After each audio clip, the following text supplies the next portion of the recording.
نحمد اللہ تعالی ونصلی ونسلم علی رسولہ المجتبی وعلی آلہ وصحبہ وبارک وسلم دائما ابدا اما بعد اعوذ باللہ من الشیطان الرجیم بسم اللہ الرحمن الرحیم۔ بحمد اللہ تعالیٰ کہ کل آپ نے نماز ادا کرنے کا عملی طور پر طریقہ دیکھا اور سیکھا۔ میں بارہا یہ جملہ کہہ چکا ہوں کہ کسی بھی بات کی سمجھ نہ آئے تو سوال کرنا آپ کا حق ہے، اور آپ کے سوال کو سن کر اس کا صحیح جواب دینا میری ذمہ داری، میرا فرض ہے۔ بعض وہ چیزیں ہوتی ہیں کہ جن سے نماز مکروہ تحریمی ہو جاتی ہے، اور بعض وہ چیزیں ہوتی ہیں جن سے نماز ٹوٹ جاتی ہے۔ ان کا بھی ذہن نشین کرنا بہت زیادہ ضروری ہے۔ اگر نماز مکروہ تحریمی ہو جائے تو ایسی صورت میں اس نماز کا دوبارہ دہرانا واجب ہوتا ہے، یعنی وہ نماز دوبارہ پھر پڑھی جائے گی۔ اگر وہ ہم دوبارہ نہ پڑھیں گے تو پھر عند اللہ مجرم ہوں گے، گناہ گار ہوں گے۔ واجبات چھوٹ جائے، کوئی بھی واجب میں سے واجب چھوٹ جائے اور آخر میں ہم سجدہ سہو نہ کریں تو نماز مکروہ تحریمی ہو جائے گی۔ واجبات کا ذکر میں پہلے کر چکا ہوں کہ واجبات میں سے کوئی ایک واجب اگر چھوٹ جائے تو آخر میں سجدہ سہو کرنے سے نماز ہو جائے گی، لیکن اگر ہم نے سجدہ سہو نہ کیا، ویسے ہی نماز کو مکمل کر لیا، تو ایسی صورت میں نماز مکروہ تحریمی کہلوائے گی۔ دوران نماز داڑھی کے ساتھ، کپڑے کے ساتھ کھیلتے رہنا مکروہ تحریمی ہے، نماز واجب الادا ہو جائے گی۔ اتنی دیر تک جسم کو کھجاتے رہنا کہ ایک رکن تک کا وقت صرف ہو جائے، بعض فقہاء کرام پھر فرماتے ہیں کہ نماز ہی ٹوٹ جائے گی۔ جس طرح بعض اوقات ایسا ہو کہ ایک آدمی نے ایسے ایسے کر کے کھجانا شروع کیا اور دیر تک کھجاتا رہا، اتنی دیر تک کھجاتا رہا کہ ایک رکن کا زمانہ بیت گیا۔ ایک رکن کتنا ہوتا ہے؟ 3 مرتبہ لفظ سبحان اللہ کہنے سے رکن پورا ہو جاتا ہے، یعنی سبحان اللہ سبحان اللہ سبحان اللہ۔ اتنی دیر ہوتی ہے ایک رکن کی ادائیگی میں۔ ایک رکن کی ادائیگی تک اگر اس نے یہ عمل جاری رکھا تو بعض کے نزدیک نماز مکروہ تحریمی ہوگی، اور بعض نے فرمایا ٹوٹ ہی جاتی ہے۔ اسی طرح اگر کسی آدمی نے کوئی ایسا عمل کیا کہ دیکھنے والے کو محسوس ہو رہا تھا یہ نماز کے اندر نہیں ہے، تو وہ عمل کثیر کہلوائے گا جو نماز کو توڑ دے گا۔ میں اس کی مثال دے کے سمجھاتا ہوں۔ بطور مثال میں نے عمامہ شریف پہن رکھا ہے، خدا نخواستہ اس کا کوئی پیچ کھل گیا، تو اب میں دونوں ہاتھوں سے ایسے ایسے کر کے درست کرنا شروع کر دوں، پہلی نظر دیکھنے والا سمجھے گا یہ نماز میں نہیں ہے، اس کو عمل کثیر کہا جاتا ہے۔ اگر اتنی مقدار میں رکن کی مقدار میں نے یہ عمل مسلسل جاری رکھا تو علماء کرام فرماتے ہیں ایسی صورت میں نماز ٹوٹ جائے گی۔ اگر کسی نے رومال یا عمامہ اس انداز سے پہنا کہ درمیان سے سر ننگا رہا، جس طرح بعض اوقات ہم لپیٹ لیتے ہیں، اس انداز سے لپیٹتے ہیں کہ درمیان سے سر ننگا ہوتا ہے، ایسی صورت میں نماز مکروہ تحریمی ہوتی ہے۔ یعنی ہم لپیٹ لیتے ہیں، درمیان سے سر ننگا ہوتا ہے، نماز مکروہ تحریمی ہوگی۔ ایسی نماز کا دوبارہ دہرانا واجب ہوگا۔ سر کا ڈھانپنا میرے نبی کی سنت ہے صلی اللہ تعالیٰ علیہ دائما ابدا۔ سر ڈھانپ کر آپ نماز پڑھیں گے تو رب کائنات جل وعلا کے حضور درجہ زیادہ ہوگا۔ اندر ضرورت اگر آپ کے پاس کپڑا نہیں ہے یا کوئی بھی عذر ہے تو ننگے سر نماز پڑھنے سے نماز ہو جاتی ہے، لیکن بلا عذر ننگے سر نماز پڑھنا درست نہیں ہے۔ اللہ تعالیٰ معاف فرمائے، اللہ تعالیٰ معاف فرمائے، اللہ تعالیٰ معاف فرمائے۔ نماز بہت اعلیٰ شے ہے، اس کو حقیر جانا، وہ کوئی بات نہیں ہو ہی جاتی ہے، میں ننگے سر بھی پڑھ لوں گا، تو ایسی صورت میں نماز نہیں ہوتی کہ اس نے نماز کو حقیر جانا ہے۔ نماز حقیر نہیں ہے، بہت عزت والی چیز ہے، بہت ہی عزت والی چیز ہے۔ حالت احرام میں جو سر ننگا رکھا جاتا ہے وہ عاجزی انکساری کی انتہا ہوتی ہے۔ اگر کوئی عاجزی انکساری کے لیے اپنے سر کو ننگا رکھتا ہے یا اس کے پاس کوئی ایسا کپڑا موجود نہیں تھا جس سے سر کو ڈھانپا جائے، تو پھر ننگے سر نماز پڑھنے سے نماز بغیر کراہت کے ہو جائے گی۔ لیکن کپڑا موجود تھا، بلا عذر وہ سر نہ ڈھانپے تو ایسی صورت میں نماز مکروہ ہوگی، کراہت ہوگی۔ میری اور آپ کے کریم آقا علیہ السلام کا ارشاد گرامی قدر ہے کہ عمامہ شریف کے ساتھ نماز ادا کرنا بغیر عمامہ کے ادا کی گئی نماز کے مقابلے میں 70 گنا زیادہ افضل ہے۔ یعنی اللہ رب العزت جل وعلا کے حضور اس کا درجہ بہت زیادہ ہے، بہت ہی اعلیٰ بات ہے۔ اگر کوئی آدمی نماز پڑھے اس دوران اس کو پیشاب و پخانہ زیادہ محسوس ہو یا ہوا پیٹ میں بھر گئی اور شدید دباؤ کے تحت نماز کا ادا کرنا مکروہ تحریمی ہے، اس نماز کو دوبارہ دہرایا جائے گا۔ اگر وہ آخر میں پہنچا ہوا تھا، تشہد میں بیٹھا تھا، پھر اس کو ایسی صورت یا سے دو چار ہونا پڑا، اپنی نماز کو مکمل کر لے، لیکن اگر درمیان میں ایسی ہوا تو نماز کو ختم کر کے پہلے فارغ ہو، اس کے بعد اپنی نماز کو ادا کریں۔ اگر اسی طرح ادا کرے گا تو ایسی صورت میں مکروہ تحریمی ہو جائے گی، اس نماز کو دوبارہ پڑھنا واجب ہو جائے گا۔ نماز پڑھتے ہوئے ہماری ایک عادت ہے، اللہ تعالیٰ معاف فرمائے، کہ جب کھڑے ہوتے ہیں تو اپنے کپڑوں کو درست کرتے ہیں، اور جب سجدوں کے درمیان بیٹھتے ہیں یا تشہد میں بیٹھتے ہیں پھر بھی اپنے کپڑوں کو درست کرتے ہیں۔ علماء کرام نے اس سے منع فرمایا، بلکہ ارشاد فرمایا کہ اگر تو نے اتنی دیر تک کپڑوں کو درست کرتا رہا کہ رکن گزر گیا، بعض نے تو حکم دیا کہ نماز ہی ٹوٹ جائے گی، اور بعض نے فرمایا کم از کم نماز مکروہ تحریمی ہو جائے گی، کہ اپنے کپڑوں کو سنوارنا اور نماز کی جانب متوجہ نہ ہونا، بلا وجہ کپڑوں کو سمیٹنے کی اجازت نہیں ہے۔ اسی طرح اگر آپ نماز پڑھتے ہیں تو آپ کے سامنے جہاں آپ نے سجدہ کرنا ہے، آپ نے دیکھا کہ وہاں کوئی جانور کیڑا مکوڑا وغیرہ جا رہا ہے،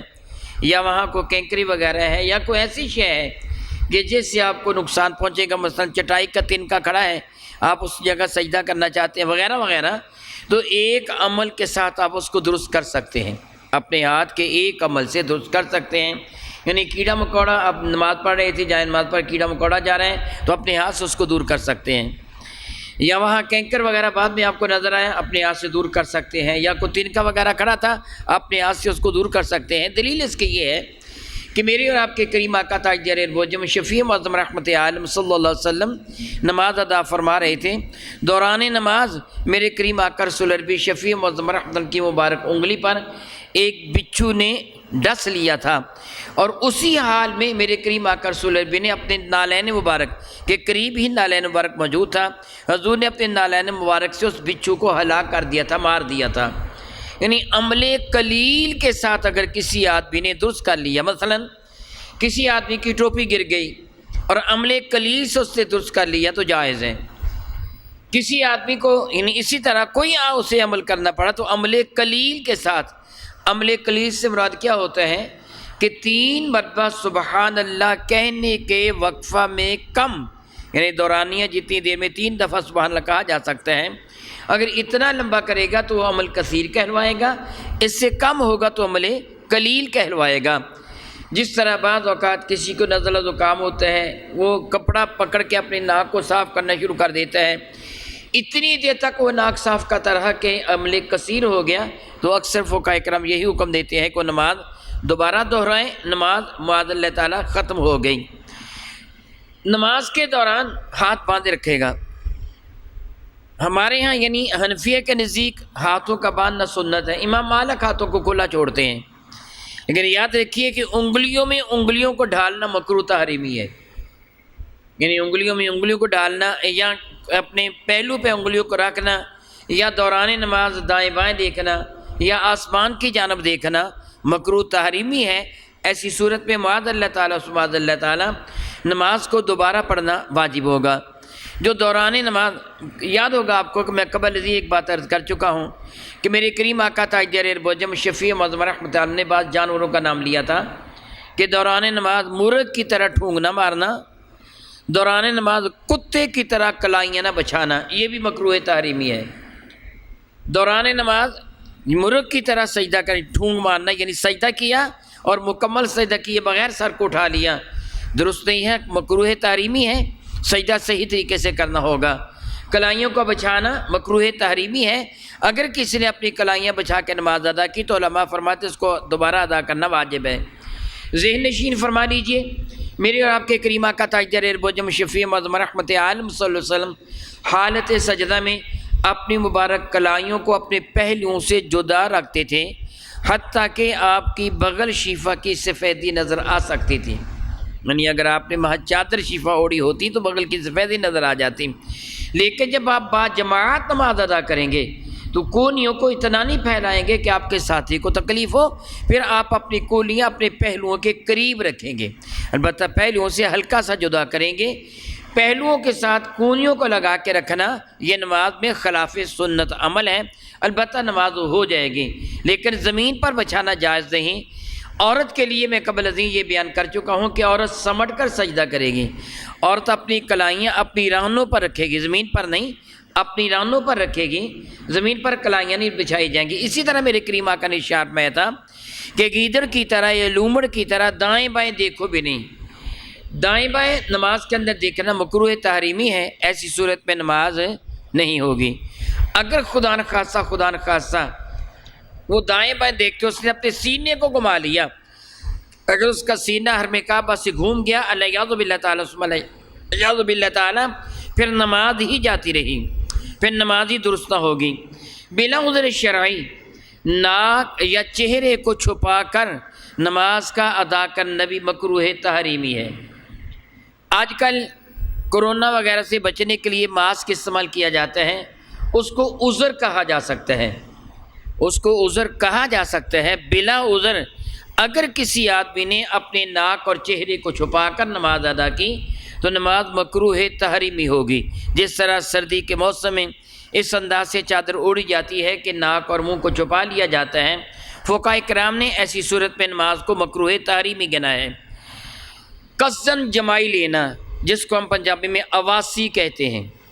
جان بوجھ کر جمائی لینا درست نہیں ہے۔ مجبوری کے ساتھ آ جائیں تو ایک طریقہ کار ہے، جمائی کو روکنے کا بڑا مجرب طریقہ ہے۔ ویسے تو اگر آپ جمائی آ رہی ہو،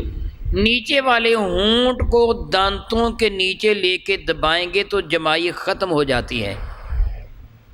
لیکن اگر آپ ایسے نہ کریں، جمائی آنے والی ہو، یعنی آپ کو محسوس ہو کہ انگڑائی جمائی آنے والی ہے، تو ایسی صورت میں ذہن میں یہ بات لے آئیں کہ انبیاء علیہ السلام کو جمائی نہیں آتی تھی،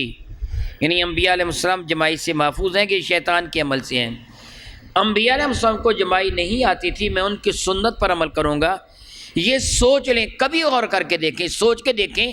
اسی وقت جمائی رک جاتی ہے، جمائی نہیں آتی، مجرب ہے، آپ اس کا تجربہ کر کے دیکھیں۔ جمائی آ جائے، وہ نہ رکنے والی ہو، یعنی غلطی کے ساتھ آپ کا تصور ادھر نہیں گیا کہ سنت ہے انبیاء کی جمائی کا نہ آنا، تو پھر الٹے ہاتھ کو آپ اپنے منہ پہ رکھیں گے، آہ کی یہ بات پیدا نہ ہونے دیں، بصورت دیگر نماز درست نہیں رہے گی۔ جاندار کی تصویر والا کپڑا پہن کر نماز کا ادا کرنا بھی نماز مکروہ تحریمی ہے۔ آج کل ہمارے نوجوان مختلف قسم کی شرٹیں پہنتے ہیں، ان کے اوپر تصاویر بنی ہوئی ہوتی ہیں۔ اگر جاندار کی تصویر ہے تو ایسی شرٹ، ایسا قمیض وغیرہ پہن کر نماز کا ادا کرنا مکروہ تحریمی ہے، اس نماز کو دوبارہ دہرایا جائے گا۔ لیکن اگر وہ تصویر چھپی ہوئی ہے، یعنی بنیان وغیرہ پر تھی یا شرٹ تھی، اس کو اپنے نیچے پہنا ہے، اس کے اوپر آپ نے قمیض پہن لیا جس سے وہ نظر نہیں آتی، اگر وہ قمیض اتنا باریک ہے کہ وہ نظر آ رہی ہے تو پھر گناہ ہے، نماز مکروہ تحریمی ہے۔ اگر نظر نہیں آتی تو پھر نماز مکروہ تحریمی نہیں ہوگی۔ جس طرح ہماری جیب میں تصاویر عموماً ہوتی ہیں، جس کی جیب میں کچھ نوٹ ہے، روپے پیسے ہیں، روپے پر تصاویر بنی ہوئی ہوتی ہیں، تو وہ حرج نہیں ہے اگر چھپی ہوئی ہو تصویر، وہ حرج ہے جو عیاں ہو۔ اسی طرح اگر آپ ایسے کمرے میں نماز پڑھتے ہیں کہ آپ کے سامنے تصاویر لگی ہوئی ہیں، دائیں بائیں یا پیچھے اوپر تصویر لگی ہوئی ہے، تو ایسی صورت پہ نماز مکروہ تحریمی ہوتی ہے۔ آئینہ کے سامنے آپ کے گھر میں وہ کپڑے پہننے کے لیے شو روم یا شوکیس وغیرہ پڑا ہوا ہو، یا کوئی شیشہ لگا ہوا ہو، واش بیسن وغیرہ پہ جس طرح شیشہ لگا ہوتا ہے اس طرح کمرے میں شیشہ لگا ہوا ہو، تو شیشے کے سامنے، آئینے کے سامنے کھڑے ہو کر نماز کا پڑھنا بھی مکروہ تحریمی ہے، کیونکہ اس کو اپنی شکل سامنے نظر آ رہی ہوتی ہے، اور معاذ اللہ تعالیٰ آدمی کے چہرے کی جانب منہ کر کے نماز کا پڑھنا جائز نہیں ہے۔ یعنی جس طرح میں آپ کی طرف منہ کر کے بیٹھا ہوں، میرے سامنے کو کھڑا ہو کے نماز پڑھے گا تو جائز نہیں ہے، لیکن میرا منہ دائیں جانب ہو، بائیں جانب ہو یا سیدھا ہو، میری پشت کی جانب یا پہلو کی جانب منہ کر کے نماز ادا کرے تو جائز ہے۔ اسی طرح گھر میں بعض اوقات بچے لیٹے ہوئے ہوتے ہیں چارپائی وغیرہ پر، سامنے چارپائی پڑی ہو، اس پر کوئی بچہ یا بڑا لیٹا ہوا ہو تو نماز پڑھنے کی اجازت نہیں ہے۔ اگر ایک طرف ہے، مثلاً پاؤں یا ٹانگیں تھوڑی سامنے آ جاتی ہیں تو جائز ہے، لیکن کوشش کریں اس سے بھی بچیں۔ بچوں کے وہ کھلونے کہ جو گھروں میں بچوں کے کھیلنے کے لیے رکھے ہوتے ہیں، جن کو بچے زمین پر گراتے ہیں، ان کے ساتھ کھیلتے ہیں، ان کو ککیں لگاتے ہیں وغیرہ وغیرہ، اگر ایسے کھلونے پڑے ہوں دائیں بائیں تو نماز ہو جائے گی، کیونکہ یہ مقام عزت میں نہیں ہے، مقام ذلت میں ہے۔ میری بات آپ کی سمجھ میں آ گئی ہوگی۔ ہر وہ تصویر جو آویزاں ہے آپ نے دیوار پہ لگا رکھی ہے، یا شو کیس میں آپ نے اس کو سجا رکھا ہے، یا ٹیبل پر آپ نے اس کو سجا رکھا ہے، آپ نے اس کو عزت کے ساتھ رکھا ہوا ہے، وہ تصویر نماز کے لیے نقصان دہ ہے۔ وہ تصویر جس طرح یہ بعض اخبار کی تصویر کہ جو صحیح طریقے سے پہچانی نہیں جاتی، نقطے نقطے نظر آتے ہیں، اس میں حرج نہیں۔ جس طرح بعض اوقات ہمارے گھروں میں حرمین شریفین کی تصویر لگی ہوتی ہیں، اس پر حجاج کرام یا زائرین مدینہ طیبہ کی تصویر ہوتی ہیں، لیکن صرف نقطے نقطے نظر آتے ہیں، ان کی شکل نہیں پہچانی جاتی، یعنی ناک، چہرہ، آنکھیں وغیرہ وہ نمایاں نظر نہیں آتے، تو ایسی تصویر معاف ہیں۔ اگر نمایاں نظر آئیں تو جائز نہیں ہے، ان تصویر کے سامنے ہوتے ہوئے نماز مکروہ تحریمی ہوگی، اور بعض کے نزدیک حرام ہوگی، درست نہیں ہوگی اگر تصویر بڑی لگی ہوئی ہے۔ ہم اپنے گھروں میں تصویر لگا لیتے ہیں، یاد رکھیے کسی بھی جاندار کی تصویر، خواہ وہ پیر کی ہے، ابا جی کی ہے، امی کی ہے، استاد کی ہے، کسی کی بھی تصویر ہے، تصویر ہے، اس کا لگانا جائز نہیں ہے۔ میرے کریم آقا رسول عربی کا ارشاد گرامی قدر، اس گھر میں اللہ تعالیٰ کی رحمت کے فرشتے نہیں آتے جن گھروں میں تصاویر لگی ہوئی ہوتی ہیں۔ لیکن جو میں پہلے بات کہہ چکا ہوں کہ اگر وہ بچوں کے کھلونے ہیں، ہم نے بعض اوقات بچوں کے کھلونوں کو بھی وہ سجا کر رکھا ہوا ہوتا ہے، شو روم میں سجا کے، شوکیس میں سجا کے رکھا ہوا ہوتا ہے۔ اگر ہم نے اس کو ڈرائنگ روم میں شوکیس میں سجا کے رکھا ہے تو ایسی تصویر نماز کے لیے حارج ہوں گی، حرج کرنے والی ہوں گی، اگر ایسے نہیں تو پھر حرج کرنے والی نہیں ہوگی۔ جس طرح میں یہ پہلے کہہ چکا ہوں، نماز کی ادائیگی کے دوران آپ کو سمجھایا تھا کہ صحیح طریقے سے رکوع نہ کرنا، نہیں صحیح سیدھا کھڑا نہ ہونا، دونوں سجدوں کے درمیان سیدھے نہ بیٹھنا، علماء کرام کے نزدیک یہ عمل ترک واجب کا سبب بنتا ہے، اس سے بھی نماز مکروہ تحریمی ہو جاتی ہے۔ ایسی نماز کا دوبارہ دہرانا واجب ہوتا ہے، یعنی اگر کسی آدمی نے سجدہ دونوں سجدوں کے درمیان سیدھا ہو کر نہیں بیٹھا، سجدہ کیا اور تھوڑا سا اٹھا، دوبارہ پھر سجدہ میں چلا گیا، اس کا عمل مکروہ تحریمی ہوگا، اس کی نماز درست نہیں ہوئی، اس کو پوری نماز کا دوبارہ پڑھنا واجب ہوگا۔ امام کی اطاعت کرنا بھی واجب ہے، امام سے پہلے کوئی رکن ادا نہیں کرے گا، اگر اس سے کوئی رکن ادا کیا تو ایسی صورت میں اسے دوبارہ امام کی جانب واپس لوٹنا ہوگا۔ میں جس کی مثال دوں گا، رش زیادہ تھا، ایک آدمی پیچھے بیٹھا ہے، اس کو محسوس ہوا شاید امام نے سجدہ سے سر اٹھا لیا ہے،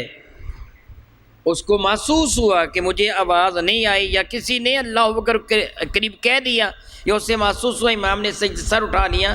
اس نے سجدہ سے سر اٹھایا اور دیکھا کہ باقی لوگ ابھی سجدہ میں ہیں، اس پہ لازم ہوگا دوبارہ سجدہ میں چلا جائے، یعنی امام سے آگے نہ بڑھے، ایسی صورت میں اس کی نماز مکروہ تحریمی ہو جائے گی۔ امام کی اتباع اور اطاعت کرنا ضروری ہے، اگر ایسے نہیں کرے گا تو ایسی صورت میں نماز ٹوٹ جائے گی، یعنی مکروہ تحریمی ہو جائے گی۔ نماز میں کسی بھی طرح کی گفتگو کرنا نماز کو توڑ دے گی۔ آپ جانتے ہیں عام طور پر گفتگو تو نہیں کی جاتی، بعض گفتگو وہ ہوتی ہے